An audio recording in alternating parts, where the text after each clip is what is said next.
Hello and welcome to Bonnet and Blade. Good to see you again. Today I want to talk to you about the Sealed Knot. The Sealed Knot is a reenactment group that was formed back in 1968 by Brigadier Peter Young.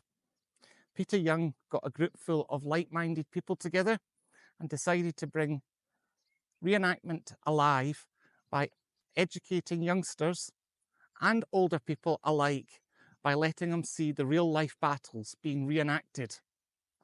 The Sealed Knot went on to grow and grow. It became so popular that it became the largest reenactment group in Europe. Since then, it has had a number of spin-off groups, and other reenactment groups have formed, having seen the formula from the Sealed Knot. Sealed Knot specialises in the English Civil War. Let me reassure you though, we talk a lot about Scotland on Bonnet and Blade.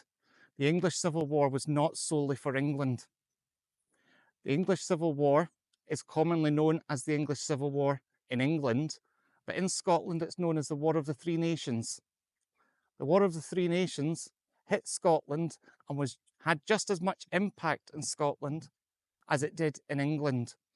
We had different reasons for fighting. Ours was very much religious reasons, but we still were fighting wars within that Civil War umbrella. So for the overseas visitors that think that England is the same as the United Kingdom, we're not. Scotland is its own kingdom with its own currency, its own laws, but it's connected through a union, the United Kingdom. And so we very much are separate.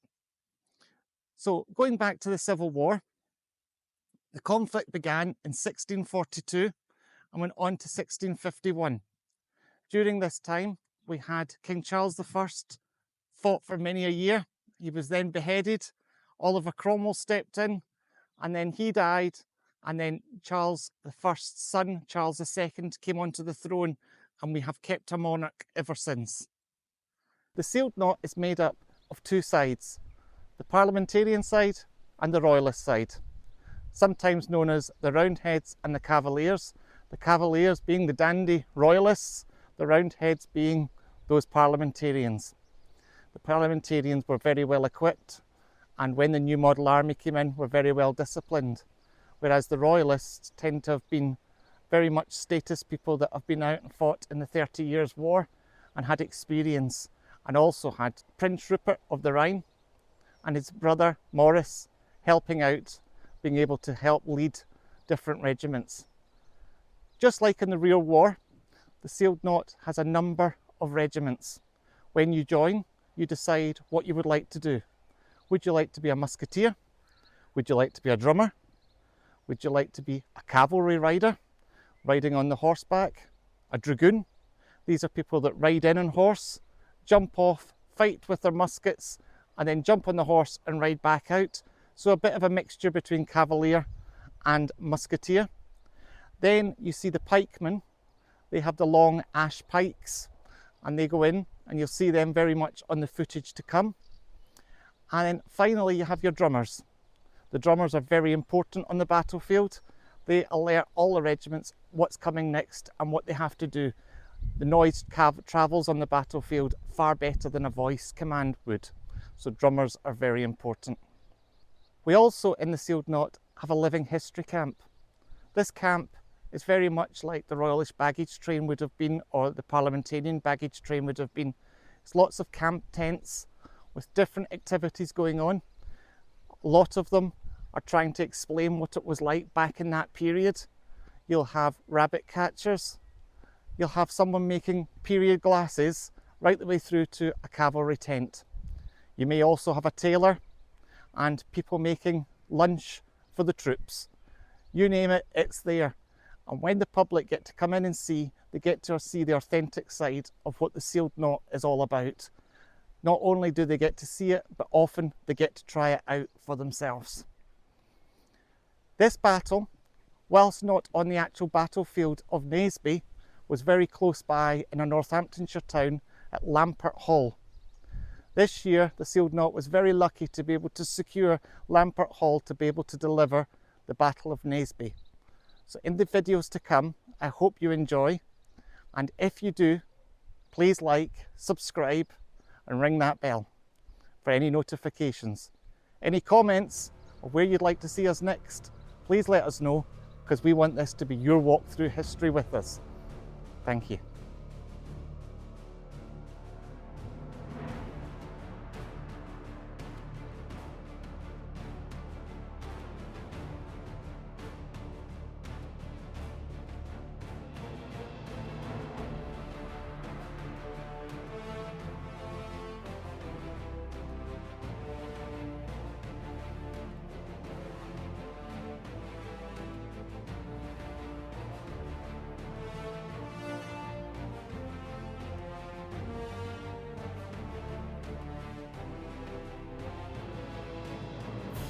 As some of you may be aware, the Sealed Knot is predominantly about the English Civil War. As in Scotland, we were talking earlier about the fact that we want to promote Scotland's history. I need to explain first and foremost that the English Civil War, whilst in England is known as that, in Scotland it's known as the War of the Three Nations. It did very much impact on Scotland. And the first video we've chose to talk about is the Battle of Naseby, and that's because as Royalist reenactors we took part in this recently. So I'm now going to tell you about the Battle of Naseby.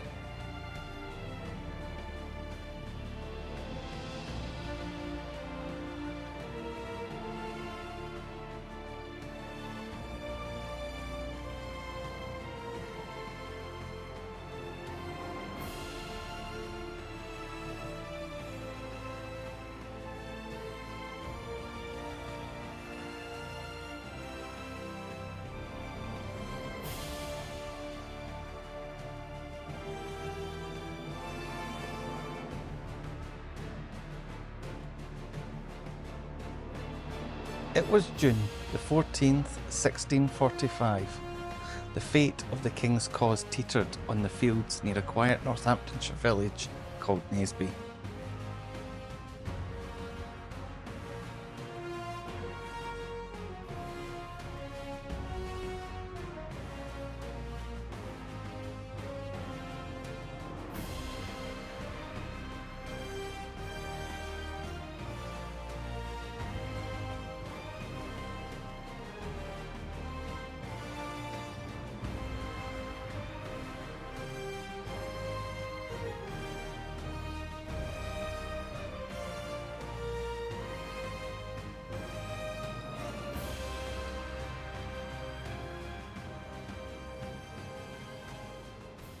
The Royalist army, loyal to His Majesty King Charles I, known as Charles Stuart, stood battle ready under the command of the resolute Prince Rupert of the Rhine. Our forces, outnumbered but not outmatched, were experienced, proud, and fueled by their belief in the divine right and loyalty to the crown.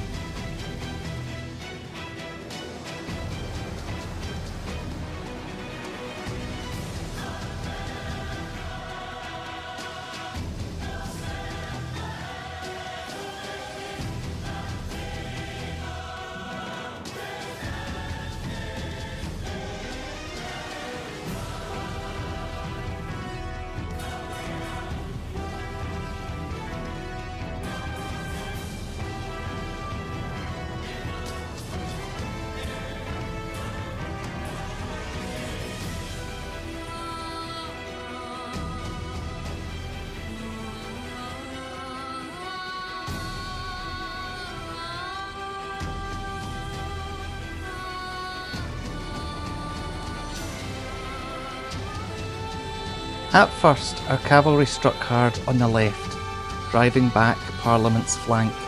Rupert's charge was swift and fierce, looked to turn the tide, but the new model army, freshly trained, ruthless, disciplined, did not break under Sir Thomas Fairfax and Oliver Cromwell.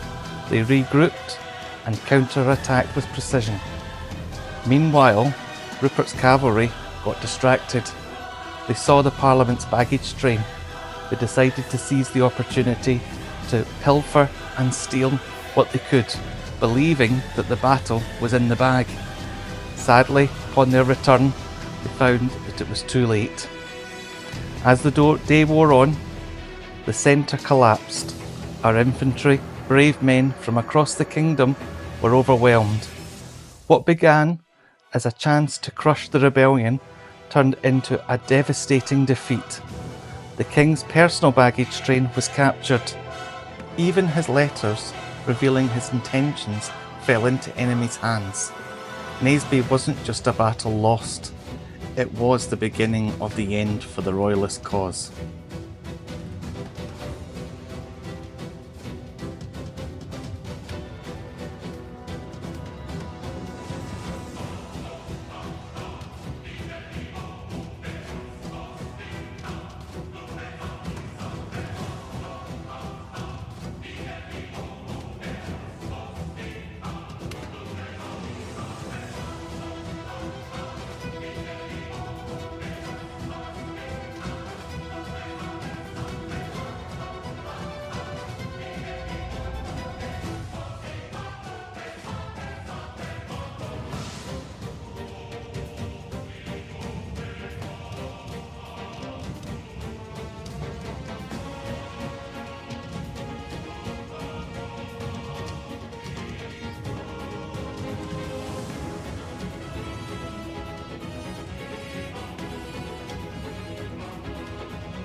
After Naseby, the king's troops were very low.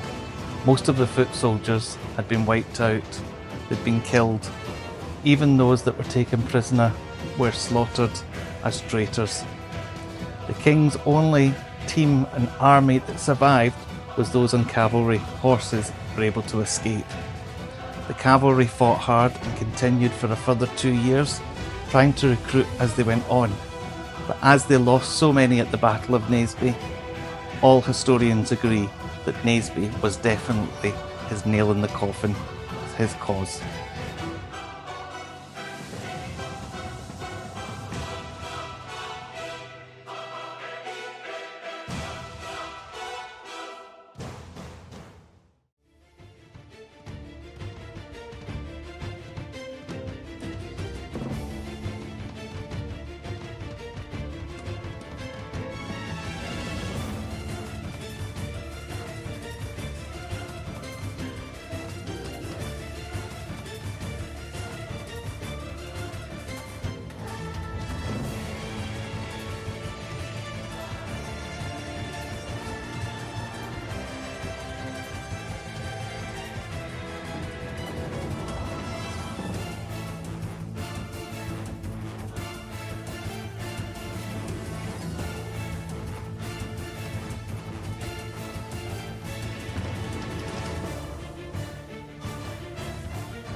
The Battle of Naseby, whilst not unique, was unusual in the fact that we had Prince Rupert, the King's nephew, Prince Maurice, the other King's nephew, and the King all in attendance at the battle.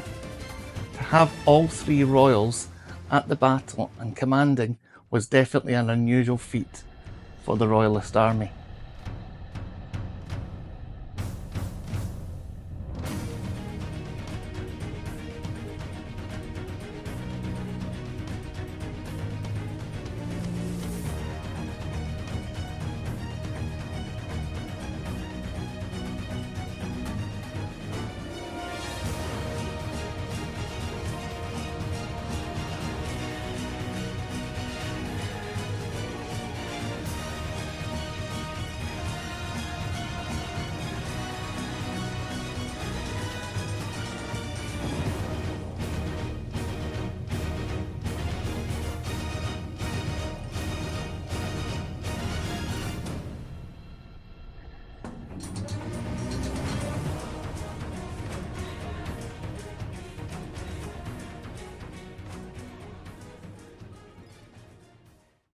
Okay everyone, I hope you enjoyed that footage. If you did, please do all the usual, like, subscribe, ring the bell, but most importantly, leave me a comment. I want to know where you want to go. It's all very well me deciding, but I want you to decide. This needs to be a journey together. So please comment and let us know where you'd like to see us go next. Thank you.